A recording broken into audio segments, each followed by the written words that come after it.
തീ വേനലിൽ പൊള്ളാതെ നീർ പെയ്തു നീ ചെയ്യാതെ ഞാൻ കമ്പിളി പോലെ നിന്നെ പുണരാം ഞാൻ നിന്നുടെ മാറത്തു മെല്ലെ വേരുകളാഴ്ത്തിടാം നിൻ ഹരിത പരവതാനിയാവാം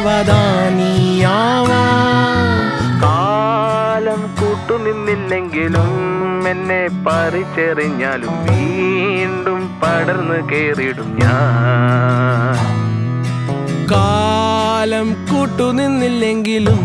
എന്നെ പറിച്ചെറിഞ്ഞാലും വീണ്ടും പടർന്നു കേറിടും ഞാൻ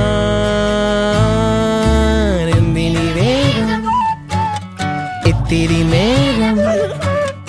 എന്തിനി വേഗം ഇത്തിരി നേരം പറ്റിപ്പിടിച്ച് ഞാൻ നിന്നോട്ടെ നിന്നുടെ മൃദുല പ്രതലമധിക മധുരമതിമനോഹരം